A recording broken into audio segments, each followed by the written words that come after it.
Well, good morning, ladies and gentlemen. This is Unleashing the Power of Big Data to Capture Customer Loyalty and Robust Revenue, which showcases I can read the title. I'm your moderator, Rob Enderle. I'll do a few minutes opening. We'll then have the panel introduce themselves, and then I'll go directly to questions. I'll have hopefully some time for you folks to ask questions as well. As an analyst, I often look at this idea of big data and analytics as being kind of stupid. That's probably a funny way to start this particular panel, but I kind of like to live dangerously. The reason for that is if you look out at the world, there are three aspects to analysis. There's the data itself, there's the analysis of the data, and at the end there's the decision maker that makes the decision based on the data. We have a number of events that have occurred that would indicate that irrespective of the data, people make decisions the way they do, and those decisions can be rather bad. Let's take, for instance, 9/11. The analysis of the 9/11 attack indicated that we actually had the data, we actually had the analysis, but when the decision was made, when the Secretary of State looked at the material, she decided that the information wasn't relevant, and so no protective actions were taken, and therefore we had a mistake that cost a lot of lives and a lot of money. And the reason for that wasn't the data. I mean, we had the most expensive data collection and analysis organization in the CIA in the world. It was that the decision maker themselves wasn't ready to receive them, and probably because there was so much noise coming through, being able to tell the difference between what was real information and what was erroneous information was just not possible. We look at that, we move from the, if you look at how we went to fix it, we established the NSA, we built huge data repositories. And so if the problem was too much noise, by moving to a program that captured even more data, we actually potentially increased the noise. So you might argue we actually spent millions of dollars making the problem worse. Moving to analysis, if you were following the last election, it was kind of interesting because I actually heard a talk by the CTO that President Obama had during his election, and I followed the Mitt Romney process. Both campaigns used data and analytics. By the way, I will point out that the CTO, Obama CTO, during his talk started off with saying big data was stupid. Primarily, his argument was there is no big data, there is data. It just comes in different sizes, which I thought was fairly intuitive. What Romney did is he spent a lot of money, put together three firms with the idea that these three firms, all experts in data collection and analysis, would be able to provide a much higher degree of accuracy than the Democrats were able to do. Obama CTO created a hand-picked team of experts to solve the same problem. On the Romney side, the three firms had never done political analysis before and apparently never really worked together before. The end result was, as both approached the end of the campaign, both sides thought they were going to win. The Obama side thought they were going to win by a bit. The Republicans felt they were going to win by a landslide. And the problem with that is they didn't push all that hard. As the end result is they were going to win. If you're going to win really big, if you're in a race and you're way out ahead, you don't sprint for the finish, you kind of relax. And you saw that during the end, the Republicans were incredibly confident. Their data showed them that they were going to win with such a huge margin that it wasn't going to be close, and of course they didn't. They lost. And looking back at this, the three firms really discovered early on, as often is the case, is that the client likes to hear what they want to hear. They don't really like to hear bad news. And so they fed the campaign the news they wanted to hear, which is that they were going to win by a huge landslide. And the end result is they did. Now, these early cases, all the information, all the money, all the billions of dollars that went into the CIA was completely wasted because it broke at the decision point. All the millions of dollars that were spent by the Romney campaign in analysis and analytics, data and analytics, data capture and analytics, was completely wasted. The money would have been much better spent in marketing and in getting the vote out, because the result was it worked against their success, not for it. And then we move finally to the decision side of this, and we look at the ramp to the Iraq War. The information, the analysis all said there were no weapons of mass destruction. We probably know that after the fact. In fact, the strange thing was when, if you remember the Valerie Plame incident, where her husband came back and said, you know, there really are no weapons of mass destruction. The effort wasn't to validate the analysis or the data. The effort was to destroy the person that was carrying it, because the decision had already been made. So at the end of the day, in all three cases, the problem wasn't a lack of data. The problem wasn't a lack of analysis. The problem was the person at the end, the decision maker, had either formed a decision or wasn't able to accept the data to make the decision, and it all failed. So the reason I say the big data and analytics is stupid is because it all fails if the decision maker doesn't make the decision from the data. And let's be clear, if the data lacks integrity, if the analysis lacks accuracy, even if the decision maker follows the data, they're going to make the wrong decision. And that means the focus shouldn't be on the technology. The focus shouldn't be on the capture. The focus has to be on making the decision correctly. This is a process, project-oriented effort. It is not an effort to see who can spend the most money. You know, I often sit and listen to a lot of vendors talk, and certainly they'll talk. In fact, I was in a presentation the other day, and they'll talk an awful lot about our systems and our capture capability and our huge, massive repositories and all the rest, but they almost never talk about making sure the decision maker makes the right decision. And so, as I end the talk, as you go down the path of big data analytics, remember one thing, and it actually came up in the earlier panel. One of the big differences between men and women are men tend to be very, very focused. I've certainly had it argued it has to do with the difference in how the tribes were created early on. The men hunted, the women tended to protect and stay around and protect the children, and so they had a much broader view. In fact, I saw this actually demonstrated years ago when we were talking about how monitors were designed and how women can much better see the stuff on the periphery while men tend to focus on the center. And if you're really going to do something designed for both sexes, you should design along those lines, presenting the information for the men very centrally, but allowing the information for women to spread to the side, which means fundamentally women are better at this. Analytics are something that actually, because you'll use them more often than we will, actually make you stronger. So this is an area that it makes sense for you to become expert in because it enhances who you are. And I'll leave you there and now move to my panel. If I could have each one of my panelists introduce themselves and walk through why you're here. Thank you for showing up. My name is Minh Bolin. From a career perspective, I've led startups and I've also been in the C-suite for top Fortune companies, including several jobs such as IBM Vice President. My doctoral degree is in computer-based information systems and data systems flow for organizational change, so this is a topic that is dear to me. I currently serve not only on private boards, I also serve on public boards, on board of director for New York Stock Exchange listed companies. I am currently president and CEO of a company that has not only a software division, but a business consultancy division, which focuses on small, mid-cap companies to improve their valuation, leading to a transactional event, either M&A or IPO or next level growth. Thank you. Great. So it's great to be here. Thanks all for being here. My name is Yellgarten. I'm currently at LinkedIn. I lead the mobile data science team there. In terms of background, I'll go chronologically. My background is in biomedical informatics. So for many years, I spent working on understanding genomic information and building systems that enable us to analyze genomic information. I did my PhD work at Stanford focusing on natural language processing and using natural language processing and machine learning to help us mine all of the scientific literature to understand how variations in genetic mutations impact variable drug response in humans.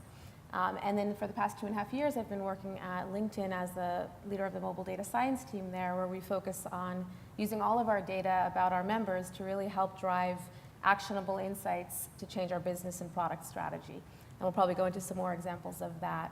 I also advise biomedical companies, mainly startups, on how to use information and how to use machine learning and natural language processing to help understand how to personalize medicine, usually going from free text to to the form of decision support. Thanks.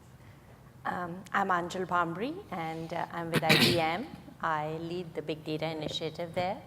And what that entails is, I guess I started there on the big data side, on the stupid side in 2010, and defined the strategy. I lead product development, work with the customers in different industries to understand what their challenges are, what problems are they trying to solve. So as we are building the technology, keeping in mind that, what is it going to be used for? So it's so that what we build is not just influenced by our own ideas or the ideas that are coming from the team, but having a blend of the outside in influence in working closely with different industries and really taking their feedback and incorporating that in our product development life cycle. I have been an evangelist for big data and present at various conferences and really spread whatever we've learned over the past few years in what the possibilities are. My whole background has really been around data management. So before leading the Big Data initiative at IBM, I was part of the database group and led the XML capabilities in DB2. And prior to IBM, I was with Informix. I actually joined IBM as a part of the Informix acquisition and was leading the development of Informix Dynamic Server. Prior to that was with Sybase. Sybase was a startup when I joined and worked there as an individual contributor on the database server. So it's my whole background has been around data management, and it's been very fascinating to see the whole evolution in terms of technology and what people are trying to do with data. Thank you. One thing you might want to remember, there are three of us up here that are either ex or current IBM. What's kind of funny though, our first section, I'm going to break the questions down into 4 sections: customer loyalty, product creation, information accuracy, and then finally women in technology. But customer loyalty, it's kind of interesting right now in the industry. There's a major shift. Hewlett-Packard, EMC, and Dell have all shifted most of their major measurement metrics for executives from your typical revenue and quarterly reports to NPS and customer loyalty. What I find fascinating about this, because there are 3 of us from IBM here, is IBM has not made that shift. So customer loyalty, Yet. Yeah. Well, I'm working on it, but we'll see what happens. So the first question up, how is the 360-degree view of the customer today different from what was 10 years ago? And if we could start with Anjul on this. So, I alluded to some of this in the keynote, that what people were capturing before about customers is in their CRM systems and resided in a lot of the transactional systems. So it was around the attributes about the customer and what are they buying, what are they ordering, and really combining the information in transactional and CRM systems to develop, I would say, a view of the customer. But what has changed right now is that in order to get a complete view or a 360-degree view of the customer, it's not sufficient to just look at just CRM or transactional systems, but look at how are people expressing themselves in the social media, for example.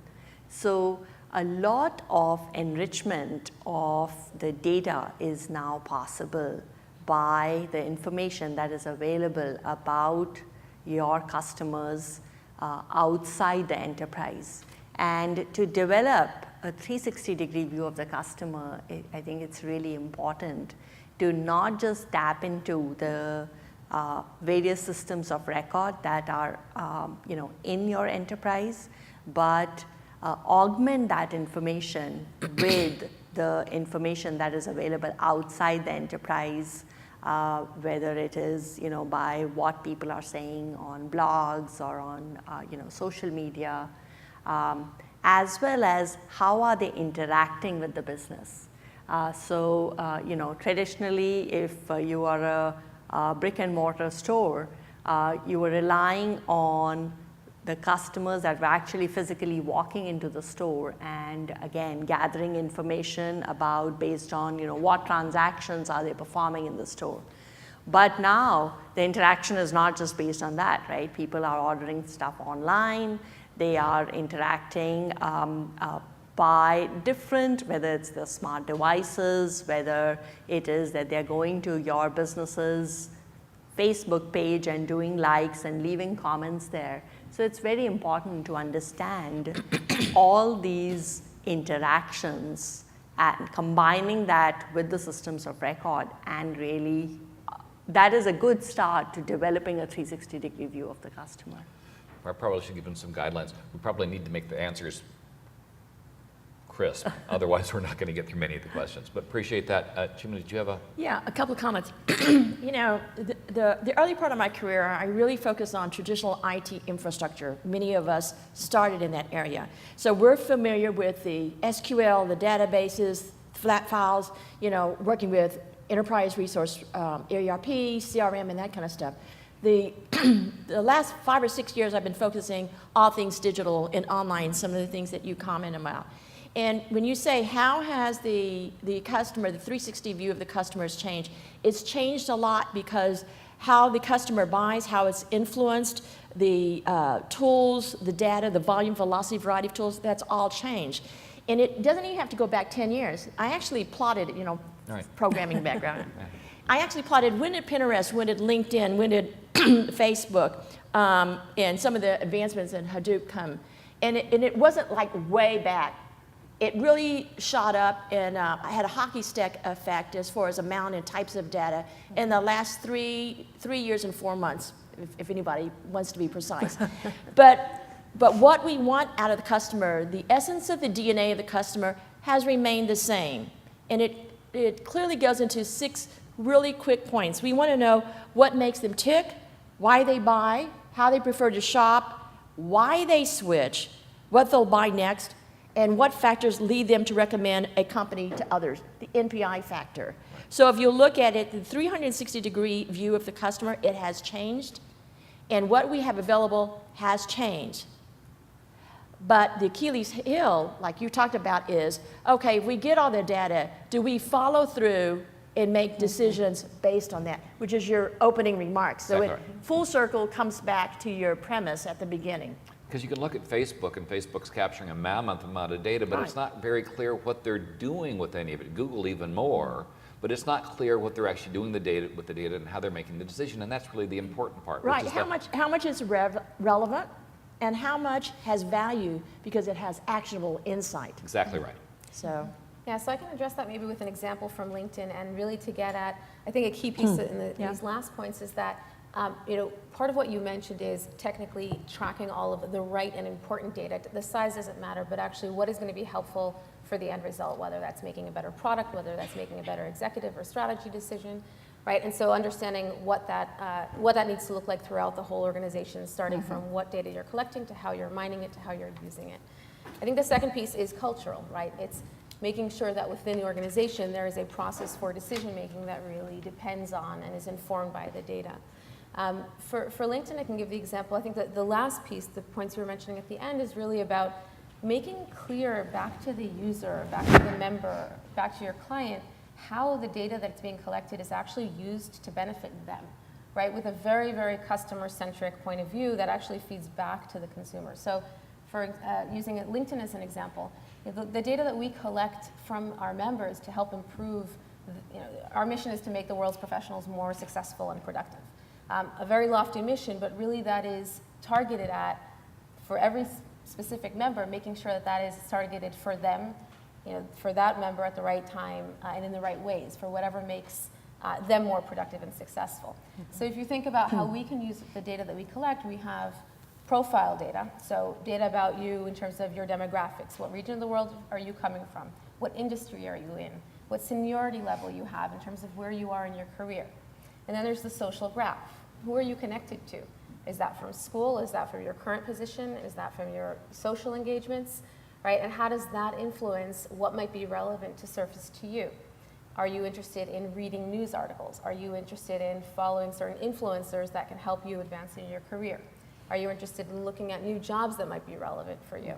So there's a variety of different value propositions, and what our role is really to help use the data to understand what is helpful for you, what should we be exposing to you, what really needs to be discoverable to you to help you at every single session and engagement that you have with LinkedIn to really make you a better professional. And so you can look at all the data that we collect and make sure that with the customer sort of 360 point of view, and really with this focus in mind, make sure that you increase loyalty of your users by the fact that you're actually showing them how the data that's being collected from them is immediately beneficial to them. So when they follow a certain influencer that they're interested in, showing content from that influencer and from other similar influencers, or when they're reading news articles, using that real time to help present the next news article that might be relevant for them, and taking into account what device they want to be viewing it on, and what channel is most effective for them. Is it email or mobile push notifications? And so really taking all of this data in, and per segment and per member, personalizing it to help that person interact with your product in a better way. And I think that by and large, we're seeing this in all industries. Crisp answers, but very good one. We can see how this works for B2B, but what other industries, I think you were talking about some of them, what other industries will this customer focus, this data-centric focus to customer loyalty, where else does it work incredibly well? Yeah, I mean, I think we're seeing it in all industries. We're seeing it in retail, we're seeing it in medicine, we're seeing it in education, we're seeing it in, it seems like really all industries. I think a key aspect is that there's more awareness now. This, data analysis is nothing new. We've been doing it for decades, right? Collecting data. I think the trend and the difference is that people are now understanding that in every single industry, in every single job function, it can be used in smart ways to make everyone better. When we have sessions like this, I always like to think about what are we talking about big data, but what are the implications for the people in the audience? I really am a strong advocate of getting women in exciting areas and exciting industries. So if you look at the top 5 fastest growing industries which use big data analytics, what are they? Retail, healthcare, manufacturing, auto, and public sector. Yeah. So if you look at retail, and I'll just give you a snippet. If you look at Amazon, which is the biggest e-commerce site, in regards to retail, they are one of the strongest user and advocates of big data because they get a finer grain results. Healthcare, 59% of the healthcare agencies, when polled 3 months ago, said they depend on the successful use of big data. In manufacturing, it is an area that's actually faster growing. There's not a lot of women in it, but they use a huge amount of big data analytic tools, from laboratory data, operator logs, sheets, control systems, process of surveillance, cameras, maintenance systems, and those kind of things. Automotive, we also don't have a lot of women in that area. They're using a huge amount of big data analytics and need those kind of skills because they're transitioning from mechanical-based industry to one that's a software-based industry. And if you look at the Center for Automotive Research, which is one of the top industry advocates and research areas, they said that big data is their engine of innovation for the automobile industry. And we don't need to talk about government. We had a great session on it yesterday on the role of big data analytics there. The biggest area is, and some of y'all might have caught that article when Kathleen Stiles, who is the US Department of Energy, she said the single most, and she's also Chief Privacy Officer, she said one of the single most competitive advantage and ways to make our operations more efficient is the use of data all the way through, once again, you're correct, to decision making, not stopping short of it. So for y'all in the audience, these are the 5 fastest growing industries that need and use data analytics, business intelligence, big data, et cetera. Right. This was your section. Do you have an addition? I would just add to that telco is another area where there is a lot of uptake of analyzing, not just gathering, but also analyzing data, right? And the volumes there of the call detail records that are being captured is phenomenally grown. That now you talk about that there are tens of billions of call detail records analyzed every day. So what do they do with that analysis? So It kind of scares you, doesn't it? All your records being analyzed. We saw examples yesterday, Yeah. right, from AT&T of how they I use think that. customer churn, being able to predict customer churn is definitely one of the examples. Are they using it all to retain customers? Because boy, they seem to suck at that. Anyway, I guess moving. that's the goal. You wonder though after watching those guys for a while. So product creation. What types of things do your companies actually measure to create better products? Can you provide some example of the cases and what kinds of analysis do you do? And this was your section, Yael. Can you start with that? I think I gave some examples already, right? So the buckets of data that we look at is static data about profiles and demographics of the users, basically your profile and all the information provided there. The social graph of how people are connected and how companies are connected and how skills are connected. And then user behavior. Like I said, what channels are people coming in to LinkedIn from, whether that's coming in from search engines, from emails, from push notifications, what devices are they using, and then what are they doing once they land on LinkedIn and use our products, and which products are they using. And so then we use all of that to help really optimize and personalize our personalized LinkedIn. So really everything is personalized. The news articles that we surface to you, the jobs that we recommend to you, the people that we suggest that you might know and want to connect with, the influencers that you might want to follow. So all of that is personalized, and we use data literally as a lifeblood of everything we do on the product side and also on the decision-making side in terms of monitoring for operational performance and monitoring market trends and understanding where we can use data to help understand how we should invest. So one example from the mobile space is there's so much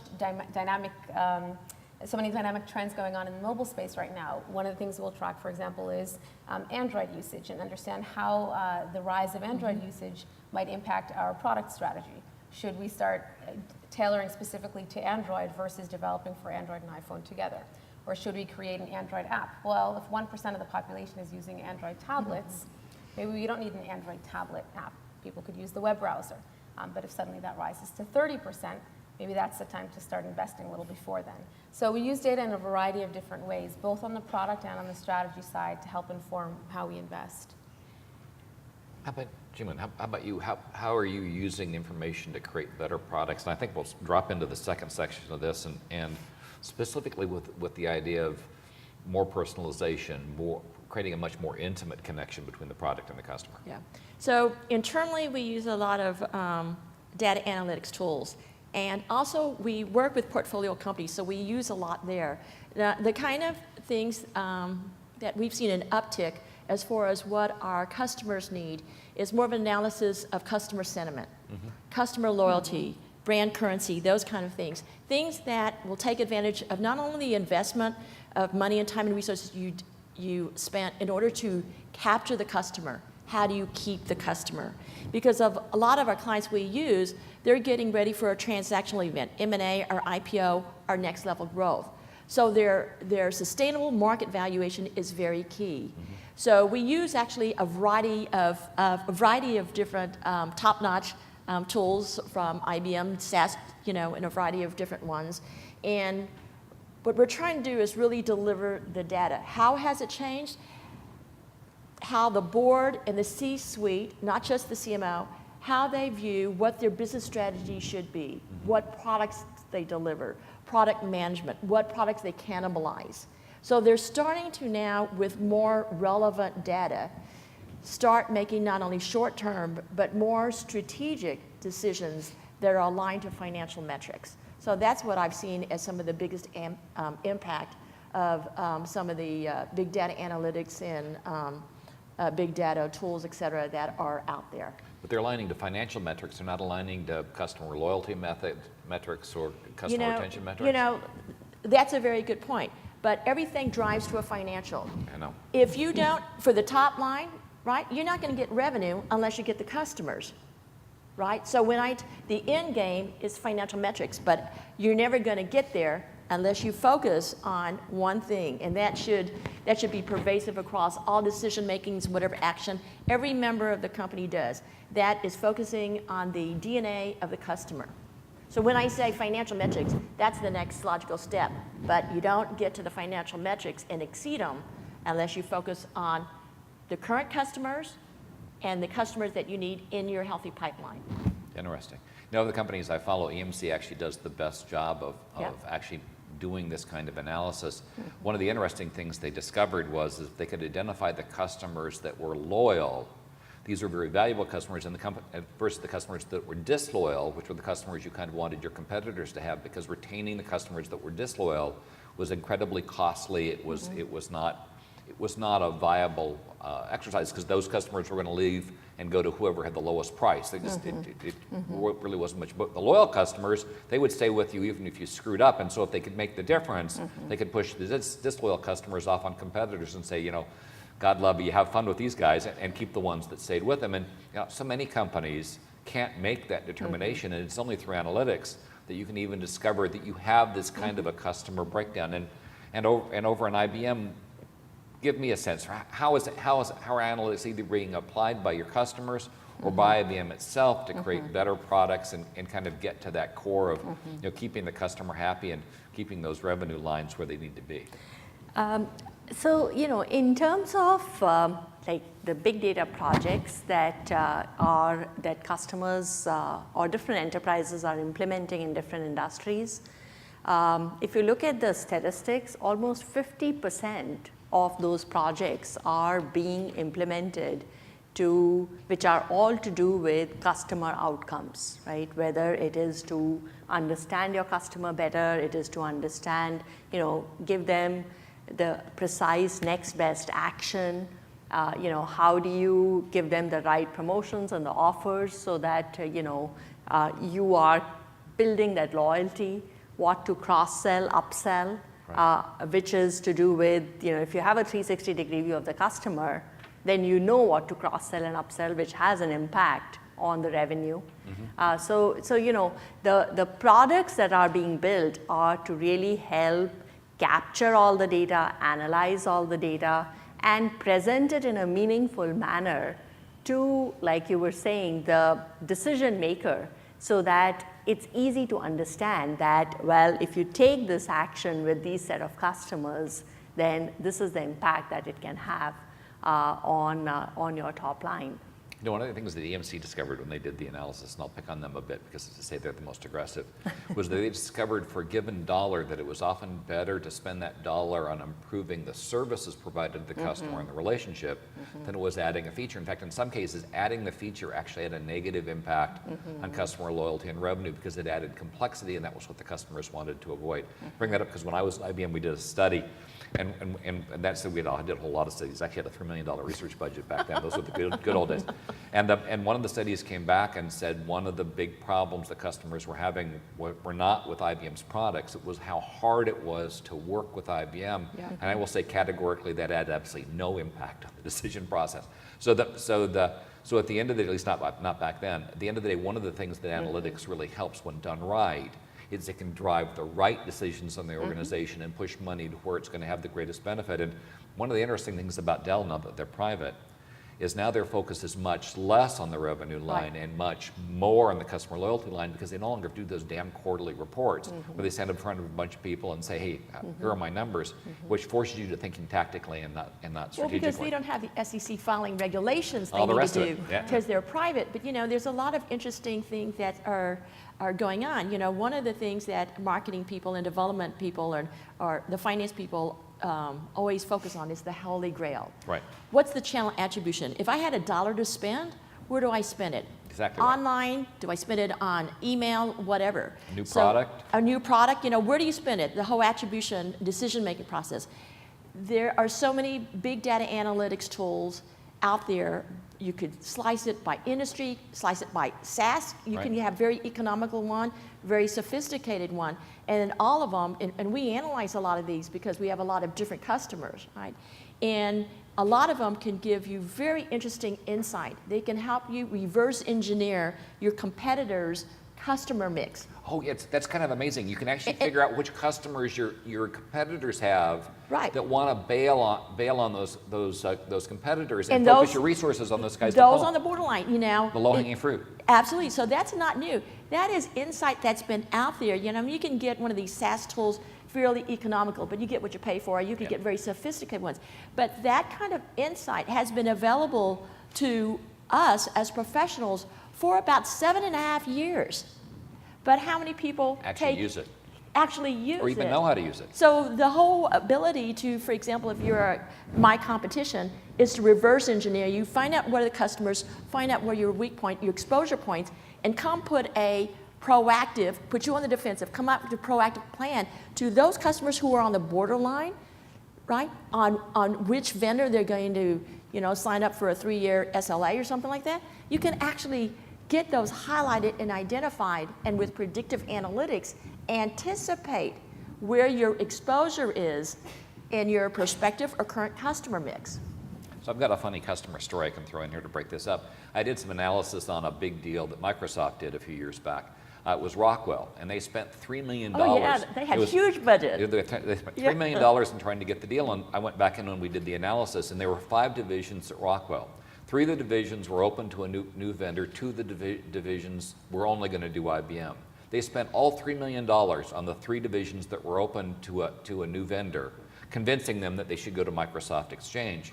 The 2 divisions that were IBM wanted to do notes, because the decision had to be that all divisions had to agree.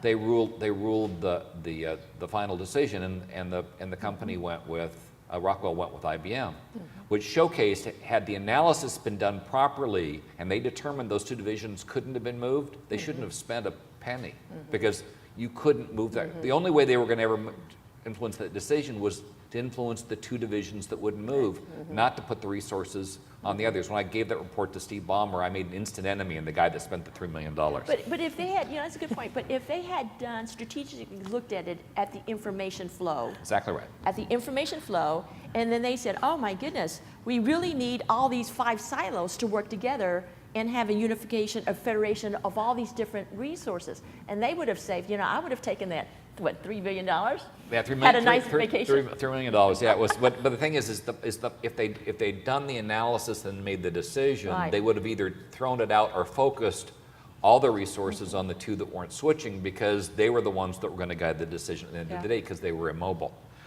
As we look at analysis, we've got a huge shortage in terms of data scientists, which are critical to providing accurate analysis of the data they're receiving. This is not easy stuff. How do you advise, or how do you address the problem that currently exists, that we don't really have the qualified people to deal with all this data at this particular point in time for all the customers that want to make use of it? It's not just data scientists, you need a mix of different people. We need a lot of, that we don't have enough of. Right, but you need a different mix. I mean, there's a lot of fantastic people who are in the research area, financial research analysis, market research, and all those people. They could, the DNA is not that different. So you can remission these folks. You could remission them. Is it working? Yeah. We have, because, you know, not all of our customers that we have the luxury of affording data scientists. And you know their skill range, many of them, because they're in supply and demand. Very much demand their yeah, they're talking 6 digits plus Easy. Benefits. We're talking about, you know. Good career path, by the way, if you're into numbers, data scientist. You know, compared to when they did a survey, when HR did 3 surveys, they looked at what's the price of our market research, right?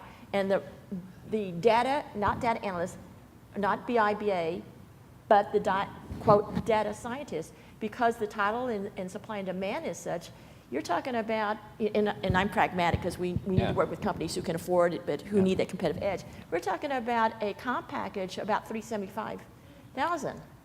Once again, good. You have kids going to school? Data scientists. LinkedIn, you guys clearly do an awful lot of work here. How are you hiring these expensive people, or are you growing them? So there's a combination of things I think that's important and that can be used in many companies. One of the things is that yes, we hire data scientists, but I think more importantly, more maybe relevant to a broader set of companies is, I think there's a piece that's really about education. So within the company, educating on what are the right best practices, what are the tools that are available to do. Data science is such a large spectrum of work, and it starts from measurement and data analytics and goes to data science and machine learning. And so certain pieces of that spectrum can be done by a broader range of folks. And that can be engineers to implement and track metrics. That can be working in teams together. So for example, product managers, business analysts, in defining metrics, data scientists. Different companies do this in different ways in terms of which job function is responsible for each role. But there's a big piece about education.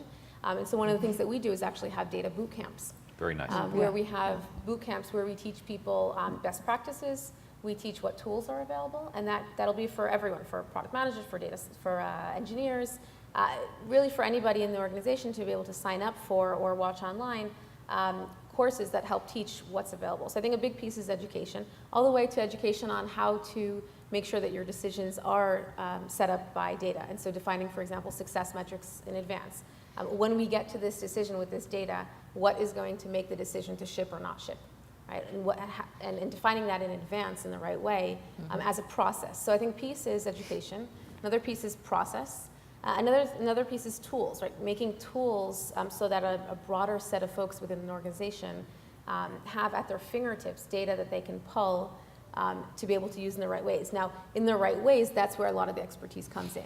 And some of the domain expertise comes in, right? But I think that there are often very low-hanging fruit that can be done within companies to help enable getting towards more data-driven decision-making and more actionable insights coming from data within the company. So you'd probably say that if one of these boot camps is offered in your company, given the value of data scientists, it might be very lucrative to go to one. Not the one that said, say, oh, good time for a vacation. One of the conversations I had going back to Dell, I thought was interesting because I know their CMO rather well, and she said, for a lot of the deals that they're now closing, she's called in the deal, and she's one of the people that co-closes, and that's primarily because most of the big data analytics projects are focused on marketing, and marketing is dominated by women. So connecting those two dots, the women in organizations that by nature of their career path, which was marketing, are actually more expert on how to use this data to make relevant decisions, and they're actually finding that it's moving them out of marketing and into more, not that marketing isn't critical, but into areas they typically wouldn't be as influential in. It's been a huge accelerator. Are you finding that in your engagements as well, that women in particular are benefiting from this move to analytics? I would Okay, say now it's not time for all you guys to be quiet. I would say it's both, right? I don't think it's just limited to women. Well, it benefits everybody, but this was kind of an aha for me because her strategic role in the company over the last 3 years has changed dramatically. As opposed to being that person that kind of knows advertising, which if you've ever had a marketing job, the problem with a marketing job is everybody thinks they know how to do your job better than you do. It's one of those things. There was that how to succeed in business without really trying. One of the rules was is the one job you don't want is the marketing job. Of course, he gets it. But here is a case where I actually do think in this, and I've noticed it with other CMOs, that suddenly they're much more strategic, and CMOs are inherently a woman dominated. But I honestly think it's also because they inherently understand the importance of data because it's so critical to marketing. True. Yeah, and doing it right. In terms of, like you said, right, customer loyalty, and marketing, and that they're or even obviously telling other people how to use the data analytics to improve their own sales and customer loyalty efforts. I mean, really becoming strategic to the sales process. Yeah, at least in general, we see, right, that with big data, that this is moving very close to the CMO, for example, right? And companies relying more and more on big data and to do the accurate, precise, what to market, understanding the brand sentiment. I mean, big data and CMOs are pretty tight. Right. You know, you might look at, I understand your point, right? And so I started out in development. I went to sales, as you well know. I went to chief marketing officer, to chief revenue officer, and then GM, or running a general business. Yeah, a $2 or $3 billion P&L. So I would say the benefit is at the MC, at the management committee meetings, they see that, oh, you had these kind of functions and activities you were responsible for these kind of things. So therefore, that is another critical tool that'll help you be a better decision maker and a GM. So why don't we kind of look at it that way, right? It's another tool. Exactly right. That'll help you be a better executive. Now, from your experience with data analytics, all of you data analytics, and knowing the difference between men and women, if you were to build a team, how would you build a team looking at the data, looking at the analysis, and even looking at how the decisions are made that had the best balance of men and women? In other words, how would you emphasize their differences, not their similarities, to build an ideal team? Now, I didn't ask you guys, I gave you the question ahead of time. I have no idea how you're going to answer this. I actually have an answer myself, but I'd like to hear it how you think through this. I would say it's, I don't know whether I would categorize it as, how many male versus female, but not numbers, yeah. but what parts of the process would each excel on? Which parts of the process would each be happiest with? So when you look at this whole data science, right, and I would be interested in, what my peers here have to say, would be, there's the aspect around, it's an art and a science. Exactly right. Yeah. And so that requires different mindset, different, ways to look at it. And having that blend of, people who bring both of those to the picture, at least we've seen, has the best outcome and the fastest outcome. Right. Yeah, so I'd add to that, and I know that this is a women's conference, but rather than take it from the point of how are men and women different, I feel like for me that's a little artificial for the question of how to do data science or data analytics or use data in intelligent ways in the best way. For me, it's really, I think what we see is that in fact having diverse teams really makes the biggest impact. And so for us, that's when we hiring people with a mix of backgrounds in statistics, in machine learning, in computer science, in astrophysics. My background is in biomedical informatics. We have sociologists. I mean, we really have such a broad range of people coming in. And so part of managing a team like that is actually, and leading a team like that is actually understanding how those different skill sets complement each other and bringing out the best in each of those people to help work together, right? And so some people will have a very customer-centric and member segmentation focus and want to do clustering analysis to understand our members, while other people will have statistical background and be able to do great online experiments to help determine which one is better, A or B, when you're rolling out something to members. So it's really a blend of creating teams that work well together and bringing out people's past experience, past education, past companies that they've worked for, relationships with other parts of the organization, how they work within teams and how they work within other functions to build teams that really help drive, these sort of data science projects, and also thinking about, well, how can we then, once we've done a certain type of analysis or framework, building that as an extensible framework that can then be leveraged by other parts of the organization, or right, so that we actually can, as you're investing in data scientists that are very expensive, how can you actually roll that out to a broader part of the organization or of your client base or what have you? So I've got one final question that we're going to end on. We have a lot of women that come into the CEO ranks. A lot of them seem to be struggling. Let's be clear, a lot of CEOs are struggling, regardless of sex.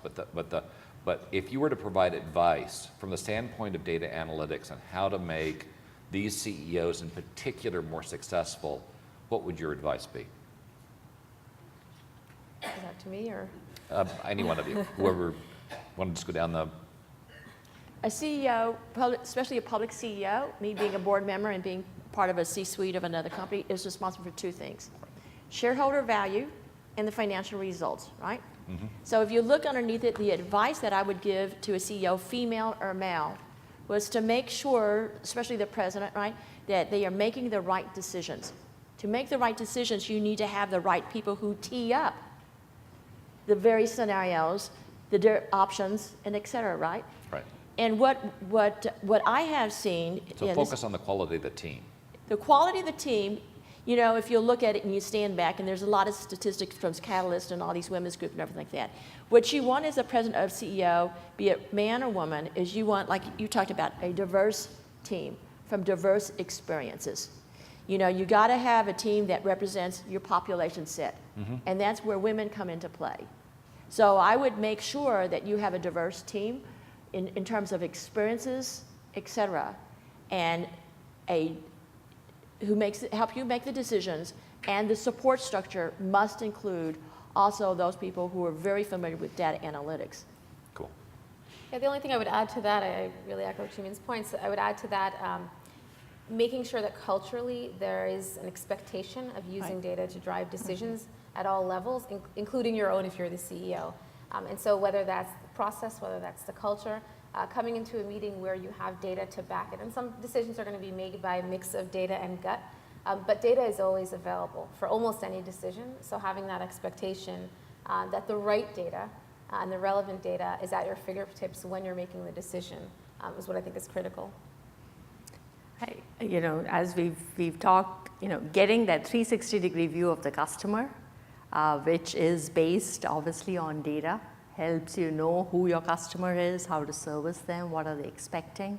And you know, when you understand your customer really well, then I guess you'll make the right calls for what to build, what services to provide to them, and that really helps drive the business and builds the loyalty. So focus on the customer, not necessarily your salary or your perks, which has been the destruction of so many CEOs of late. Thank you, ladies and gentlemen, for attending this session. We'll conclude.